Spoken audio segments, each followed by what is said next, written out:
Scorer down in the playing area today, with a nice smile on her face too. Well, she's all locked in there for the women's semi-final match now, and it's between Sue Raphael of Victoria on your screen now and a face well known to TV viewers around the country, Jeanette Baker-Flynn.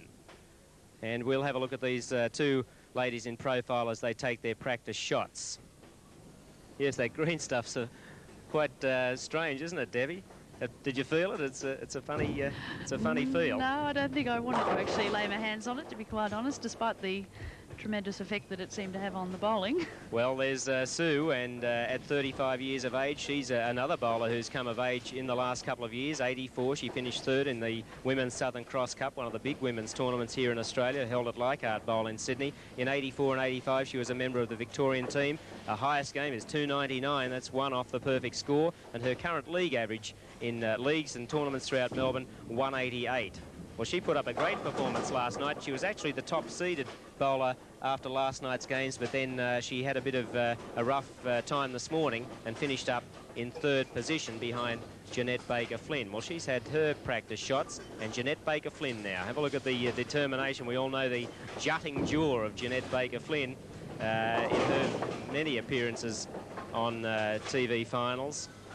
And well, Jeanette Baker-Flynn, what can you say about her? She's the only person in the world to have won the Bowling World Cup in successive years. Two men have won it twice, but not back-to-back. 82 and 83 were Jeanette's big years, and in fact in 1982 she was the World Bowler of the Year. There's not too many people that can lay claim to that. At 31 years of age, she's won the South Pacific Classic 3 times, once when she was much younger, and twice then in 82-83, which got her to the Bowling World Cup. She finished second in 1984. You'll all recall that she lost the match to Cheryl Munson, who's the current Australian Bowler of the Year, in a thrilling match at Bankstown Bowl. And of course, she didn't go on to defend for a third World Cup. But she's got a chance now if she can win today in this match and then against Jo Ellen Day in the grand final. Well, that would be a dream come true for her. But there's two big obstacles in her way.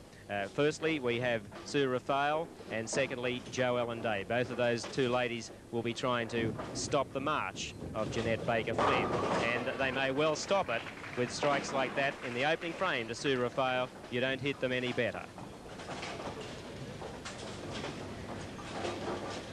Jeanette Baker-Flynn, her first ball of the game.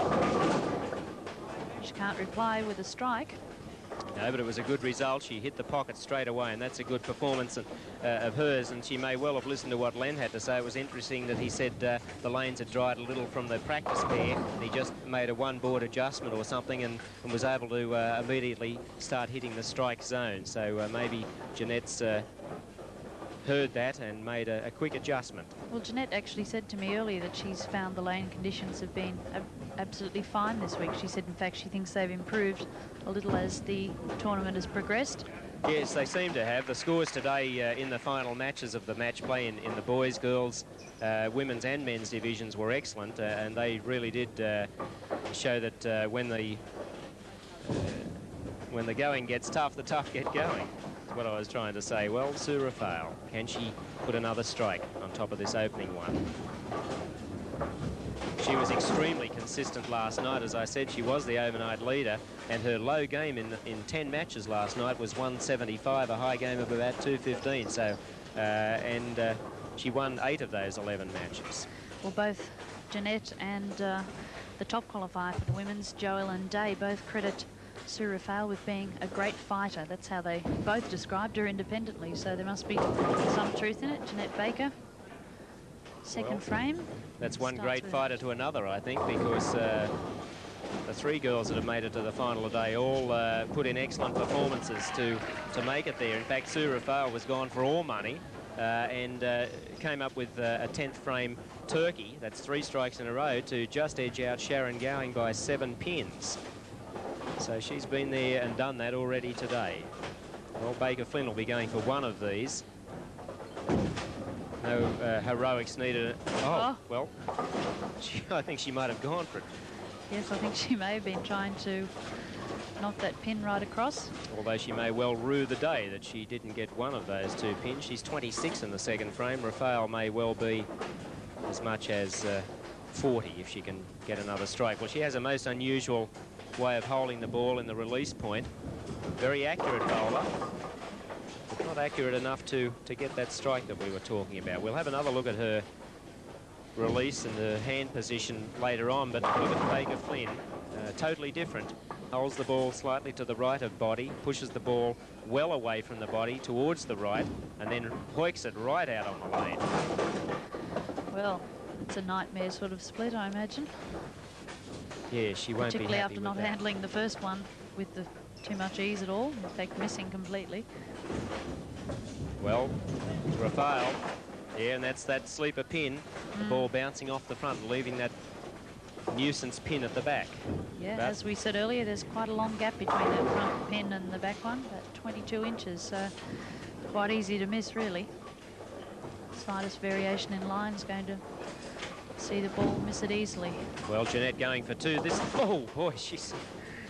The game becomes a bit like snooker, really, when you've got that sort of situation, isn't it? It's trying to use the ball to deflect something onto something else. That's right. There are quite tactical. Yes, it is tactical, and there are similarities, and there is psych in this game too. A lot of mental activity I've been talking about today has been personal mental activity, but there is also a lot of byplay between various bowlers that wins and loses many matches. Well, Sue has left another split, and that gives Jeanette now a chance to catch up that 12-pin leeway. Boy, she got that one so far out on the lane, it didn't really have a chance to come back. The further you loft the ball in the delivery, the less chance it has of coming back at the far end. Sue missing both of those pins, and she'd be quite nervous, I guess, at 35, the first time that she's bowled in a televised final. She told me she was very nervous and very quiet. I think Jeanette, of course, is a pretty bubbly personality, and Joel and Day seemed quietly confident, but Sue of the three... Oh, yes! Jeanette's reaction to that was amazing. She yes. rolled her eyes, threw her arms up. Yes. So there's... She was throwing her arms up in either disgust or happiness, and it turned out to be the latter. Well, there's Sue Raphael. She bends a wrist in the push away. It could well be something that her coach could have a look at, because that does weaken the shot a little bit. It doesn't give her quite as strong a hitting ball as does someone that bowls the ball like Len Hogg or David Wheel or Jeanette Baker.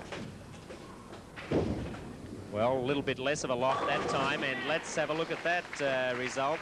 Strike to take a tie, 54 and 54.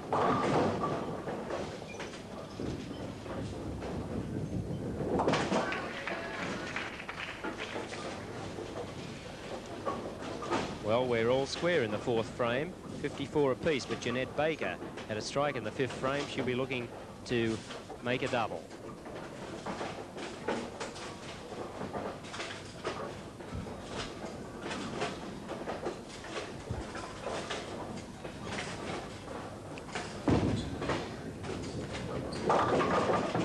Not with that.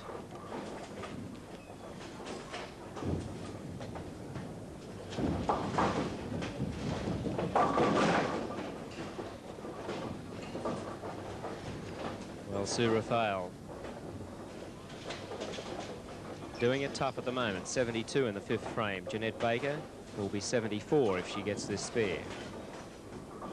This is a two-game match, as were the men's semi-finals. Sending it well wide. In fact, had she not hooked the ball as much, it may well have fallen in the gutter, but you see it's turning very late there as it nears the pins. About 50-foot mark it starts to turn.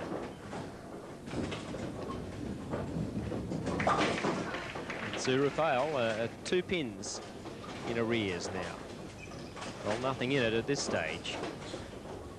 Yes, Jeanette Baker Flynn is the junior coaching program national director, and that's an initiative of the Australian 10-pin bowling congress and the 10-pin bowling company AMF, who organised this tournament to oversee the future of the game by helping the junior bowlers.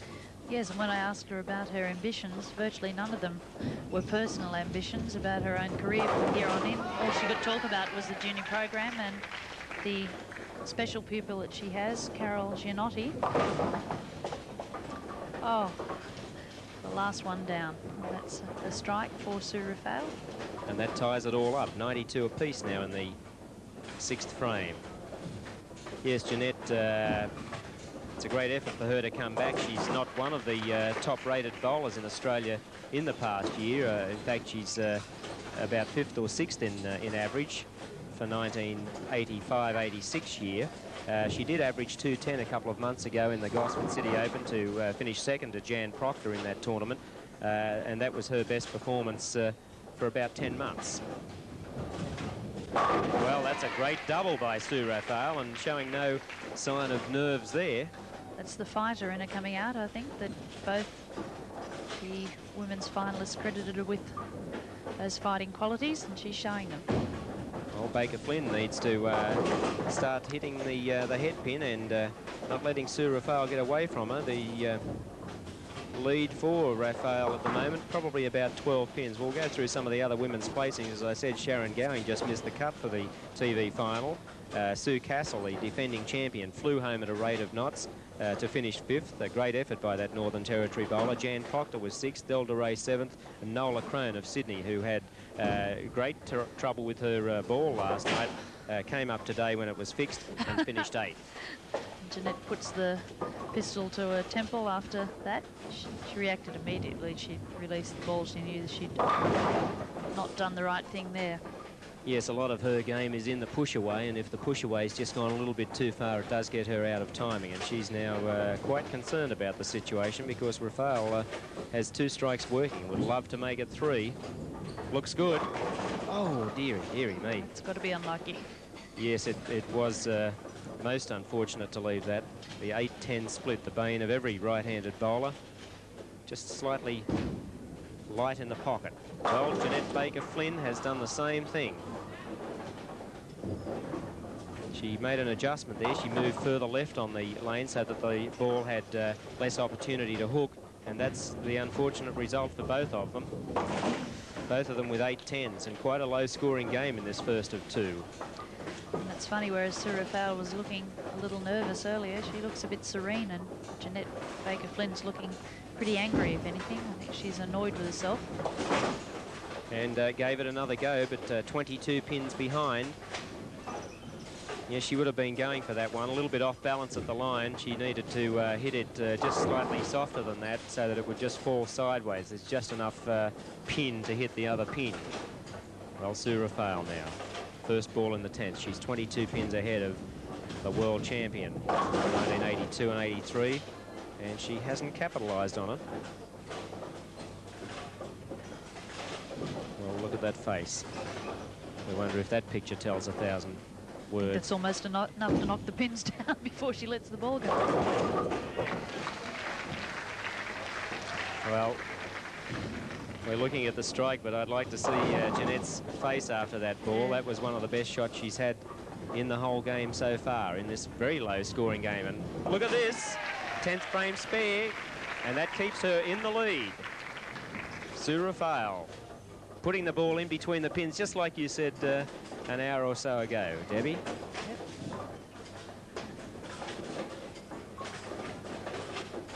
Baker Flynn hoping to get a double. She's really desperate for one, and that deep inside line making things difficult for her to carry. This is the final frame of the first game. Of course, it's a total pinfall over 2 games. We'll decide who goes into the grand final.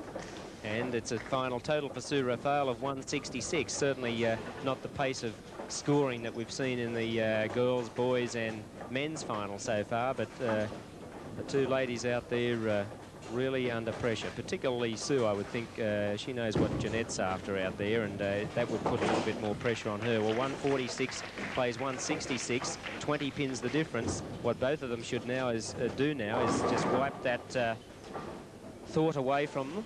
It's irrelevant what they bowl in the first game. The situation is that this second game is starting, and Sue Raphael has a 20-pin break over Baker Flynn. That's the story. They should forget those first games now and just get on with the job. 20 pins is what Jeanette Baker-Flynn has to catch up and what Sue Raphael has to protect. And you don't get a more determined shot than that. She threw that and started on a run back towards the playing area. And that's a lucky one for Raphael. Will that make the difference at the end of this second game? 20 pins. 20 pins behind Baker-Flynn, and she opened up with a great strike. Raphael was quite lucky to get that one. Those 2 pins just falling late for her. Well, Baker-Flynn. Stony-faced. Good push away. Good follow through, and it's a strike. That's cut the lead. And crossing into the Brooklyn side, but a strike nonetheless. Well, Raphael now hoping to match it, and she does, and it's another. The last 2 have gone slowly again, haven't they? Yes, and that one also a little fortunate. Let's have a look at it.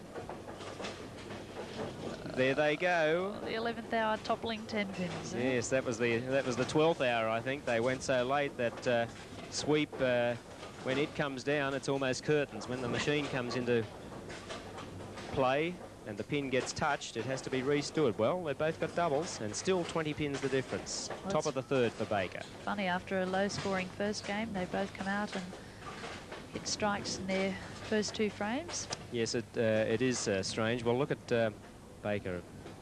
Now, look at that. I think what you were saying before about having to hate the pins certainly looks like the case with Jeanette Baker-Flynn. Yeah, she wouldn't like to be having an argument with her when she looks like that. Raphael now. The same count, 28, still 20 the difference. Stride for stride in the second game, and leaving pretty similar target for themselves. Yes, in fact, exactly the same. Both of them have the 6 and the 10 pins. That's the pin numbers in our triangle.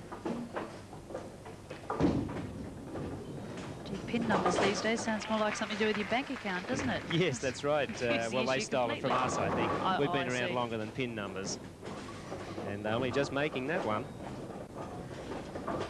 Well, in this match, talking about banks, they'll be banking a bit of money. I guess it is something to do with the bank account, isn't it, really, when it all boils down to it? $1,125 for the loser of the match. The winner goes on to bowl for the championship. And this tournament... Debbie, I'm sure you'll be pleased to know, and all the ladies out there, that the tournament today, the richest ever for women in Australia, more than $12,000 in prize money in this women's final. 290,000 people will bowl a game in Australia this week, and none of them will be more determined than Jeanette Baker-Flynn when they throw the ball down the lane. Steve, I could be a narc and say it's still not equal prize money for women, but yes, I'm sure you're working on it. You could be a narc and say that, and I would say to you that we are working on it. Glad to hear it. Sue Raphael? Well, she did the same thing before and carried a strike, and that's the result this time. A tough break that time, so it all evens itself out in the long run, and that seems to be the case of life, doesn't it? You win some and you lose some. She got away with it before, and that time left the 7 and the 9. But still, might pay for that early luck. Well, still the leader, and the leader's always in the box seat. Always.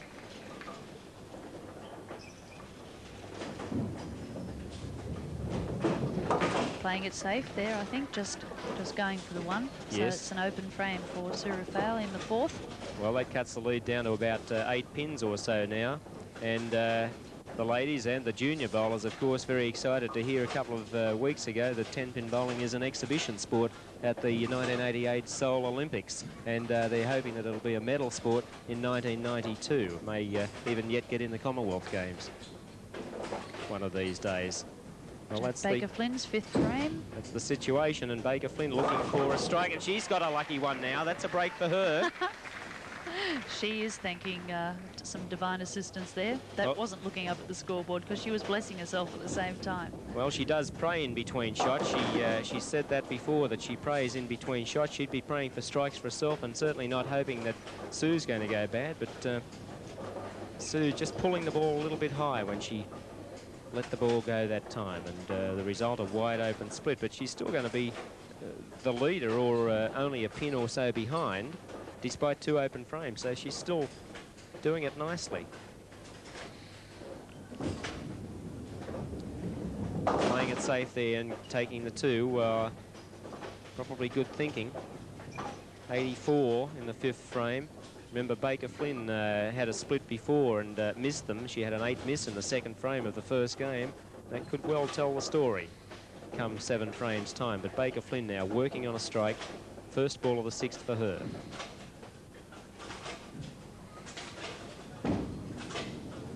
She got that one out well on the lane, but oh boy, it really jumped up at the strike pocket at the end. Unfortunately for her, took the corner pins, only 8. Well, Raphael coming back with a strike. That's the way the champions do it. Right in the pocket, no danger there at all of not striking. She certainly has the knack of letting the pins take their time to fall. Yes, she's quite a slow ball bowler, and she's a methodical bowler too, and the ball certainly doesn't have the sort of action. Oh, that's an unbelievable miss. She knew that too. Once again, we've noticed that so much with Jeanette Baker Flynn. She knows as soon as she's let the ball go. Well, she was 2 pins ahead in the 5th frame in this total pinfall 2-game match, but she's fallen back again now into arrears because of that open frame. Raphael can put the screws into it here with another strike. She's trying hard. She pushed it just a little bit too hard at the release. Might have noticed her follow through then. Not quite smoothly done. 7th frame, 2nd game, Jeanette Baker Flynn. And that's a nasty one, the baby split. She's talking to herself, trying to gee herself up, trying to get the push away going in the right direction. A lot riding on this for her. She's got quite a lot to say about it too. She likes to talk to herself, gee herself up. Sue Raphael playing in a world of her own now. And she's taken a 9-pin lead. We're in the bottom of the 7th for Jeanette Baker Flynn, who must spare this to stay within a mark of Raphael. Got to spare it. She's done it, but only just. Oh, and that face told the story. Let's have a look at it. The ball bouncing just slightly into the 10-pin and just pushing it into the gutter. She says she has had a little bit of difficulty this week adjusting to the pin decks. She says these pins don't move around as much as the one she's used to, and I think she's right there. Worried about that sort of situation there. The gutters are very deep, and once one of the pins goes into a gutter, there's not much chance it's going to bounce out and help you. Yes, they're not bouncing around out of those gutters. The gutters are at the deepest possible depth that they're allowed to be. Baker doing it tough now. She's going to make things extremely difficult for herself, and Sue Raphael, I would think, just in a world of her own now. She's 10 pins ahead, 134 for Baker Flynn in the 7th, 124 for Raphael. She's lost 10 of those 20 pins, but of course in the 2 games she's still got that handy lead. Bottom of the 8th for Jeanette Baker Flynn.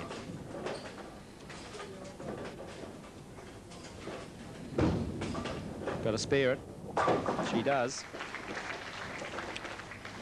Yeah, she needed that one. She would really have been out of business had she missed it, but she didn't, and 10 pins the difference. She's behind. Sue Raphael's got a strike working and would love a double right now. Let's see how follow-through is this time. That's slightly better. Ooh, boy. What'll it do? No, it keeps those 2 pins stable. It may well have hit them and knocked them down, but excitement in this one, Debbie. More like tension for Jeanette Baker Flynn. Very good, no. She's lost a few more pins of a lead, and it's going to go right down to the 10th frame for Jeanette Baker Flynn. Still trying to talk herself into pulling out something special in these next couple of shots. Raphael, a spare. a safe spare. She's playing her own game. Not much she can do about the opposition. If she does the best she can, she'll win. Perhaps. Oh, and a fortunate break for Jeanette there. the hard way, wasn't it? Oh, dearie, dearie me. Have a look at this pin action here. Just hitting that pin from behind and only just touching it on the way through. Yeah. Well, it's all... Can't complain too much about the movements of the pins there. No, well, it's all up to Raphael now. She can shut the gate here, particularly if she gets this first ball strike. That'll make it difficult. She broke it up. A good result, 9. And I'm not game to predict this match yet. Jeanette Baker-Flynn, we've seen her so many times. Pull out strikes. She needs one on this delivery. Got to be a strike. She needed it. Oh, a cold 9-pin. Well, it's not quite over just yet.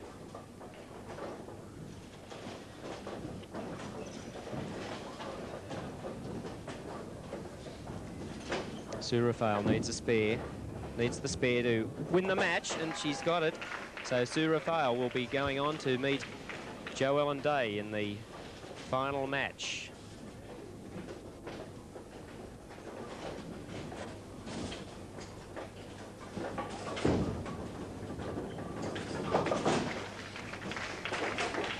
$14 pins the difference. Both of them have spares.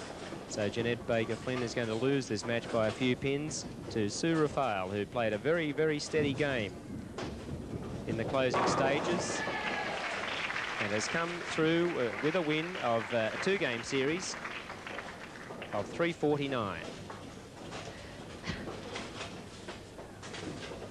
Look of great relief we just saw there on the face of Sue Raphael. One more delivery from Jeanette Baker-Flynn. And at 184, she wins the game by a pin, but she loses the match by 19, 330 to 349. So Jeanette Baker-Flynn, no disgrace there in finishing third today and winning a cheque for $1,125. That's the scores, 349 to 330. Well, that was the lowest scoring match that we've seen. Just come onto the picture there is Jo Ellen Day. Now we've moved away from the shot of her. That's Sue Raphael, and there's Jo Ellen Day, the top qualifier in the women's. Jo Ellen Day been doing some heavy bowling over on the lanes to the side of our coverage. Yeah, well, she tells me she's got a pretty heavy bowling schedule each week. She puts in about 30 hours, plays about 20 games each weekend, she estimates, and 10 during the week. Well, at 21 years of age, a very determined young lady. She is the 1983 Australian Junior Masters champion. She was in the FIQ Australian youth team in 1981, 1983 and 1985. And in 1983, she also made the adult team. But she's a much improved bowler since those youth team performances in exotic places such as Manila, Jakarta, Caracas and even Sydney. Yeah, one of those she tournaments. Nominated those experiences as the biggest thrills in her 10-pin bowling career. Well, today we've had first-time winners in the junior division, of course, never having had a South Pacific Classic before. We've had a new winner in the men's division in Len Hogg, and now we're going to have a new South Pacific Classic champion in the women's division. Neither of these ladies have been in the final matches before. And first up to bowl the opening ball of our 2-game match, total pinfall to decide, is Victoria's Sue Raphael.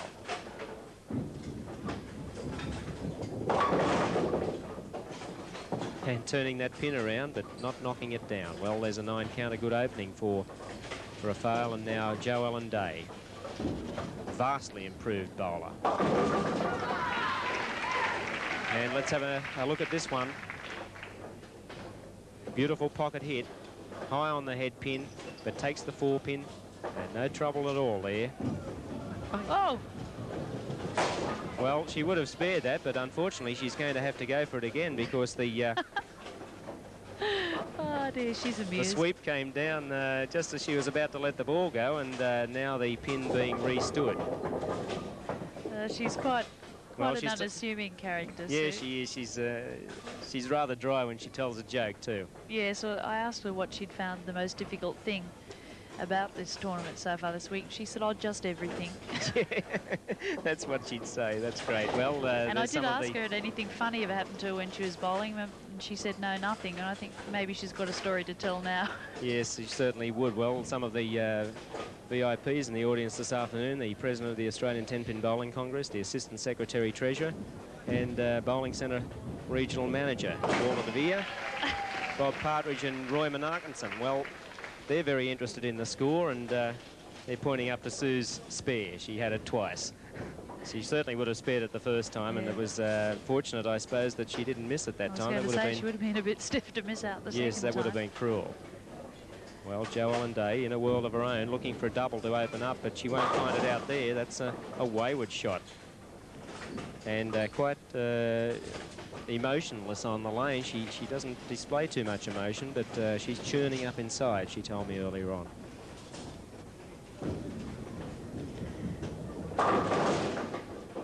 Good shot by Raphael then, but didn't quite bring all the 10 pins down. The pins flying around and leaving the 4-7. Well, Jo Ellen Day has a tough spare to go for here. This 21-year-old veteran, virtually, of international play, showing some of the benefits of that experience with a very well-placed ball for that spare in the first frame. Now she has 20 to 18. 2 pins the difference.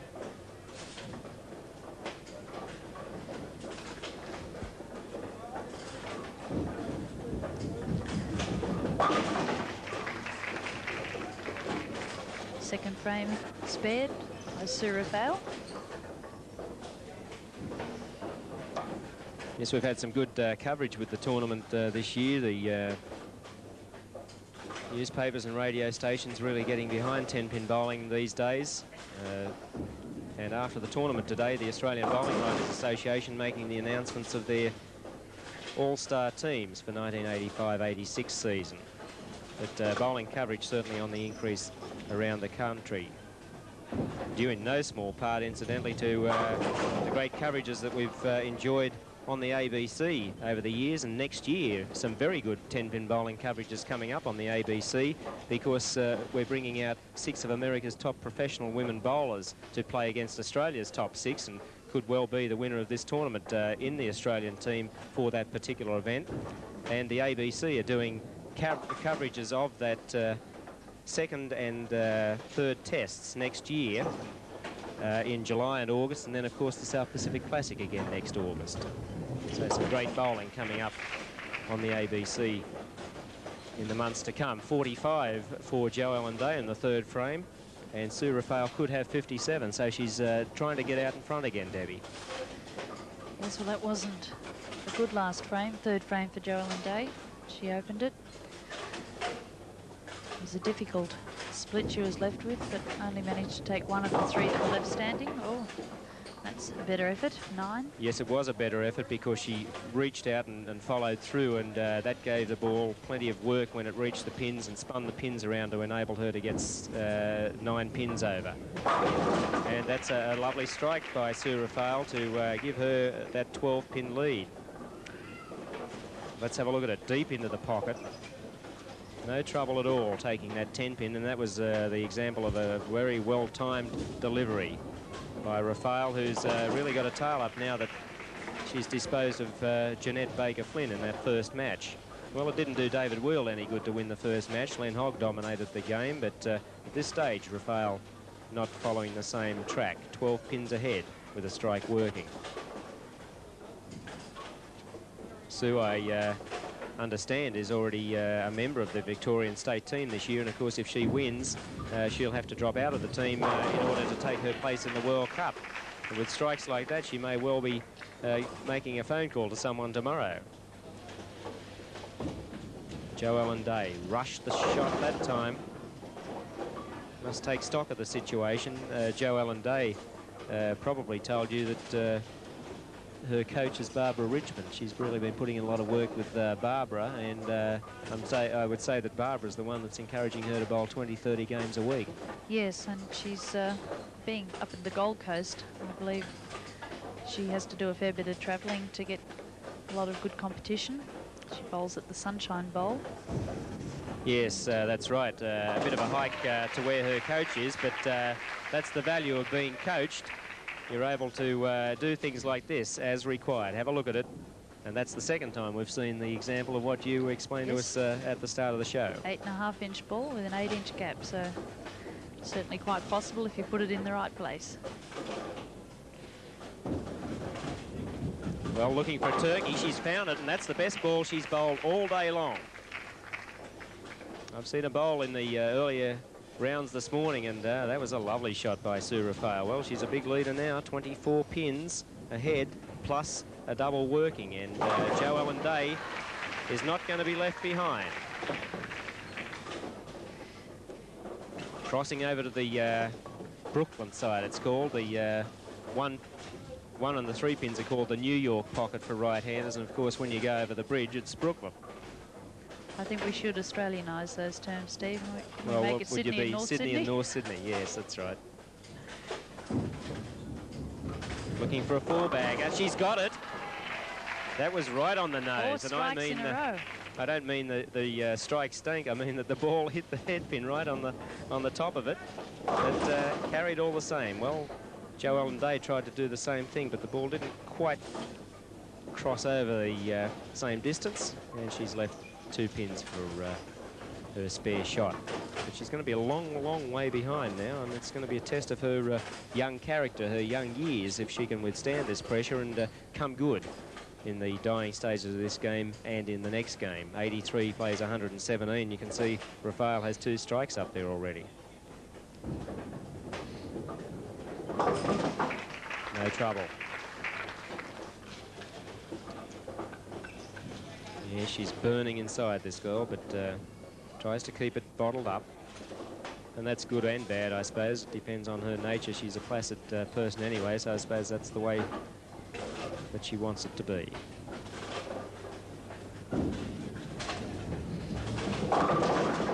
Well, couldn't make a 5-bagger, but that's the best string of strikes we've seen today. 4 strikes in a row for Raphael, and she's got a big game going here. First of 2 in this women's grand final.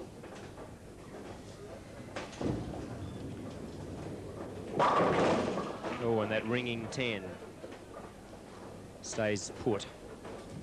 A 10-pin. Yes, Jo Ellen Day has improved so much. She was bowling a very lightweight ball, a 10 and a 12-pound ball, straight down the middle of the lane. The last time I saw her bowl, about a year or so ago, and now under the guidance of Barbara Richmond, who is Queensland's best bowler, she's developed a very nice hook ball and a lot more technique and a lot more purpose in that push away. She says she's really had to vary her line from normal, though, for this tournament this week. Yes, the line here at Rushcutter Bowl this week has been somewhere around the 12th to the 15th board. Some people have been in as far as the 20th board, and by that I'm talking about the boards on the lane. There's 40 boards across that lane there, and most of the bowlers have been bowling on that top arrow, that 4th arrow from the right-hand gutter. Sue is one of the bowlers who has persisted with that line around about the 10th board, the 2nd arrow, and she's made it work. So full credit to her there, but you can see the difference in lines, but both the same result, Debbie. I guess there's more than one way to skin a cat. Well, here we get yes, a good look at the apex arrow, the 4th arrow, and the 2nd arrow is the one that Sue's bowling over, and the 3rd arrow is the one that Jo Ellen's bowling over. Contrary to what your average casual bowler would think, that the pins are not what the bowlers are aiming at. They're actually aiming for those little markers that we just had a close-up of. Yes, they keep their head down on the shot, and of course often when the ball is thrown waywardly, it's when they've raised their head at the delivery point. But you can see there Jo Ellen Day kept her head down on the spot. So it must have been the wrong spot. She didn't get a strike, and she's 43 pins behind. Not a pleasant situation. Well, that's the skill, isn't it? Really working out exactly where to aim and try and keep your line pretty consistent, I imagine. Yes, keeping the line consistent is all part of timing, and the timing of your delivery starts at the push away. If your push away is out, if you're not pushing away solidly and purposefully, well, then your delivery is not going to be good, and you're going to get a lousy result. So we're into the final frame of the first game between Sue Raphael and Joellen Day. This is the women's grand final. Sue Raphael. And that's a great game by her. 223. Great stuff. And equal to the game that Len Hogg had in the first game. Well, that could well be an omen. 180, plays 223, still 43 pins the difference. Joellen Day has a lot of work to do to catch that up. Sue Raphael firing on all cylinders at the moment. That was a very good game by her. That four-bagger really gave her a good break. Is 43 a realistic target to make up? Only if she starts with a couple of strikes. If she starts indifferently, she's going to be really pushing it. Let's see exactly how she does start the second game. Well, that was a pretty good shot.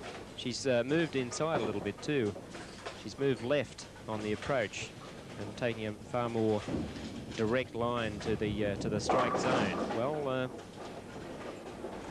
we've seen it so often in the South Pacific Classic. A person who takes a big lead thinks that the job is done, eases off, and they start leaving splits. Well, Sue's just left one there in the first frame, and that's not easy under pressure. We've seen a couple of people spare the baby split today, as we term it. Call it the baby split because there's only a small gap between the two, but also because you cry a lot when you miss it. Oh. And she's not looking good for this. No, that's an open frame, so that's cut the lead down already by about 10 pins. She isn't quite crying, Steve, I feel I should point out. No, we she's even not. saw her smile, but I guess she can afford to smile, carrying over such a big lead, 43 pins from the first game. Yes, why shouldn't she be at ease with the world? Well, this will cut the lead down, whatever pin she knocks over here. She's knocked a lot over, and that's cut it down by 11, and now only 32 pins the difference. So she cut that lead down quickly, and what a good strike it was. Lots of pin action by an excellently rolled ball. And Sue, gee, she's going to have to take stock of this. Left herself another nasty one. Yes, it just happens so often. You take a 43-pin lead and think, I've got a trip, or I've got the money, or I've got a trophy or something, and all of a sudden the wheels fall off. Well, this one's a difficult spare, the 5 and the 7. She needs to hit the very extreme right-hand side of that pin in the middle of the lane. Will to she send have it a go, across. do you think? She'd be mad if she didn't at this stage, and she's giving it a go. No, she's hit it too heavy. Well, that's cut the lead down already to about 20. So in 2 frames, the lead down to 20 pins. Even 43 points can be pretty fragile, really, can't it? Yes, of course, the bowlers here have TAA shirts on, and our sponsoring airline, Australian Airlines, changed their name after we'd had the shirts made. How inconsiderate. But they've been sponsoring the tournament now for 11 years, and very good supporters of the 10-pin sport. Well, they're getting their advertising a bit each way, aren't they? Make sure everyone identifies the old name with the new name. Yes, well, that was Sue Raphael's 3rd split in a row. 3rd split. This is a very fickle game. Very fickle. 22 away from that gives Sue now a lead of 21, and she's got this split to go for, which she's missed. So she's lost 30 pins of a lead. Oh boy, she'd be having first 3 frames. Yeah, she'd be having nightmares at this stage. She'd be having nightmares. Yeah, that look of serenity that we were noticing during the game with Jeanette Baker-Flynn and earlier in this game seems to have disappeared. Oh boy, that was the strike of a person who's on fire. Let's have a look at this one, right in the pocket. Take that, you pins, she said. Oh, she's done it again for the 4th frame in a row. Left us off with a tricky split. Oh boy, this is the pressure of top line 10-pin bowling. And the pressure's getting to a little toss of the tail down That 43-pin lead just 3 frames ago is now just 10 pins. And after this, it'll be just about square. Unbelievable. She's only gone for 2. Yes, that's the best thing to do there. She's still square now. She should wipe this from her mind. She's got to sit down and take stock of the situation and realise that it's all square again. Look at that. And they're all splits too. No missed spares there. They're all wide open pins that she had to go for. And Jo Ellen Day looking for a double to take the lead. What an amazing comeback. Looking for a double. Not quite, so it's still about square. Top of the 5th, halfway through the 2nd of 2 games. And there's Sue coming back. That's a great comeback. After 4 open frames, Sue Raphael finds form again and comes back with a strike in the 5th frame. There it is. They don't get knocked over any better than that one. Safe spare. 44 pins, the difference in this game. Jo Ellen Day is 80. Sue Raphael is 36. Sue Raphael now a pin the difference between these two. Sue Raphael, who carried over a 43-pin lead from the first game, has frittered it all away. Oh, she almost did it again, but took 9 that time. Well, that's better. So Jo Ellen Day pushing the ball out towards the pocket. She doesn't want to do anything silly now, but she also doesn't want to get overcautious, because that can make you baby the ball instead of driving it towards the pins as she's been doing, and successfully as well. I think Sue may well have been guilty of babying the ball, trying to protect that 43-pin lead instead of going for it and being aggressive again in this next game. She's taken a pin lead now.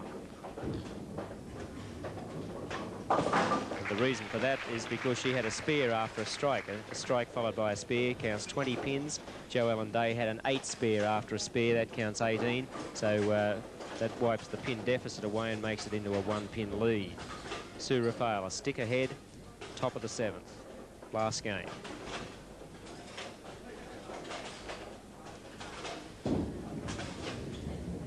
And coming back with a strike in the top of the 7th. So Jo Ellen Day needs to get a strike to stay 1 pin in arrears. Oh dear, that's difficult. That's a difficult one. That's the baby split with the addition of the 9-pin. And she's going to have pinpoint accuracy here to get this one. And she's under pressure. Pinpoint accuracy, is that another one of your dreadful puns? Dreadful, yes. Going for it. Oh, tough break. Well, she couldn't have had a better shot at it, and she's fallen behind again now, about 10 or 14 pins. Sue Raphael 4 pins ahead following that strike, but of course she's got a strike working, whereas Jo Ellen Day opened the 7th frame. Well, that was the first, just shows what a lead she had to pin back. That's the first frame she's actually opened in this game, whereas Sue Raphael opened the first 4. That's how consistently Jo Ellen Day had bowled to get back into it. And that ball like a hot potato to Sue Raphael. She couldn't drop it fast enough. She really got up there at a rate of knots, and that's the result. Jo Ellen Day pulling the ball. You've got to relax under pressure. It's easy to talk about it up here. But any bowlers who have been in tight situations, maybe only a league championship, it might have been the local house tournament. They're in the South Pacific Classic, the richest tournament in the country. And it's worse out here. Evidenced by that shot. Oh dear. The open frame blues returned. Yes, it has, and Jo Ellen Day can take a lead again with a spare. She's got it. So the situation is that Raphael, after being 15 pins ahead, will now be about 3 pins ahead, depending on Jo Ellen Day's next shot.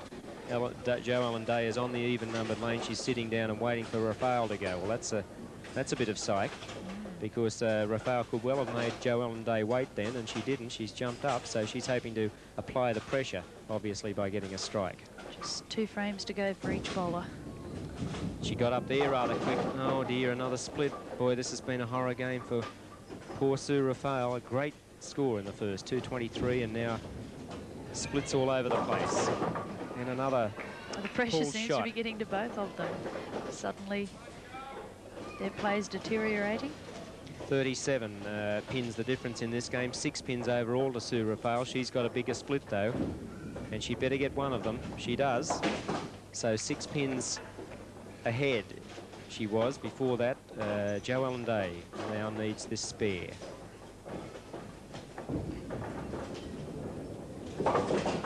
Oh, You wouldn't believe it. She's missed it. well, you wouldn't believe it.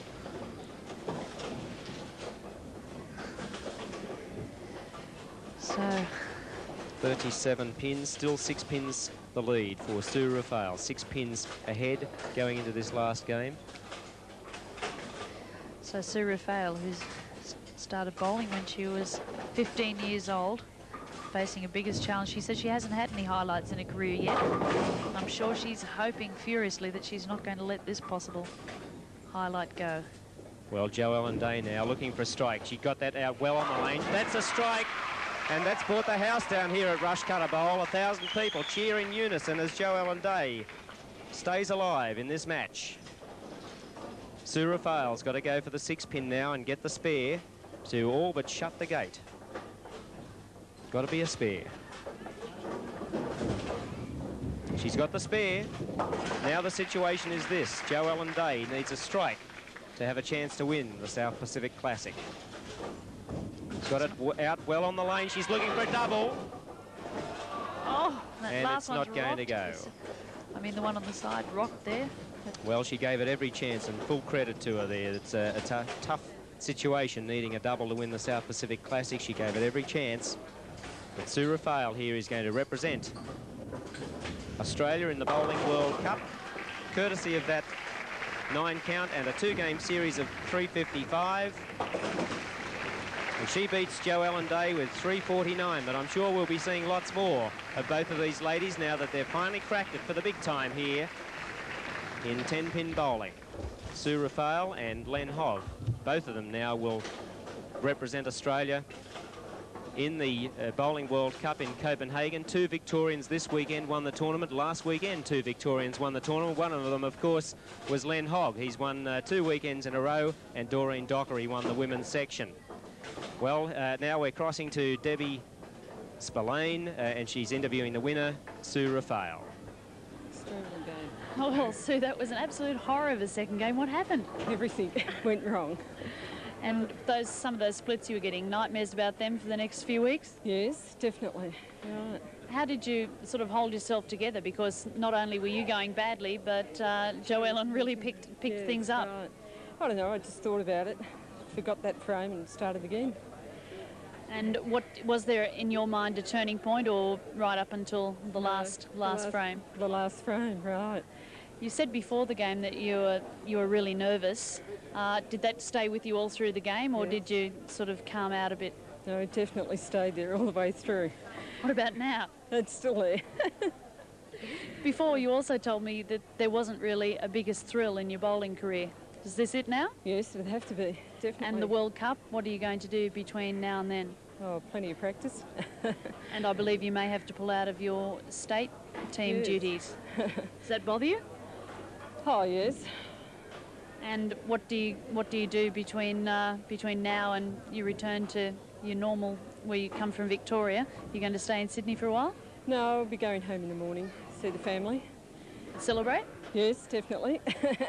Okay, well, thanks very much. And I think we've probably got a presentation to go to. You're going to be nervous for the presentation as well? All right, we'll watch how you go. Thank you. And now the presentation of trophies to the South Pacific Classic champions. Beautiful trophies this year to the 4 winners of the tournament. And the presenters, John Finneran, representing Australian Airlines. John Finneran representing Australian Airlines, and Ron Hutchison, the tournament chairman, moving the winners out into the right position. And it's Tina Peake of Western Australia, the first winner we're seeing, the junior girl champion. And that, I'm sure, will take pride of place on the mantelpiece. A new Australian Junior South Pacific Classic Girls Champion, Tina Peake of Perth, Western Australia, and the boys winner, Carl Bottomley of Queensland. A moment that he would have been dreaming about for a long time. And what a great way to win it. Carl Bottomley stormed home when he was all but written off. The opposite of the sort of game we've just seen, where Sue Raphael hung on like grim death to take out that Australian. And Len Hogg title. now, Debbie, taking his place on the dais. His proudest moment in the sport, and it's a pretty heavy trophy, Len. Well-deserved win. Just about everyone here this week was rating Len as the most consistent and deserving winner. And there you have the South Pacific Classic champions for 1986, Sue Raphael, Len Hogg of Victoria, Carl Bottomley of Queensland, and Tina Peake of Western Australia. I think maybe some of those nerves are finally dissipating for Sue, even though she said she was still even going to be nervous for the presentation, but she seems to be smiling. Yes, it's all happiness. Winners can smile and losers can please themselves. Well, they're all very pleased with themselves. The first ever junior winners of the South Pacific Classic, and above them on the victory days, the senior winners, Sue Raphael and Len Hogg. And that wraps up our coverage of the Australian Airlines South Pacific 10-pin Bowling Classic from the Rushcutter Bay Bowl. On behalf of Steve Mackey, this is Debbie Spillane saying thanks very much for tuning in, and goodbye from the Rushcutter Bowl.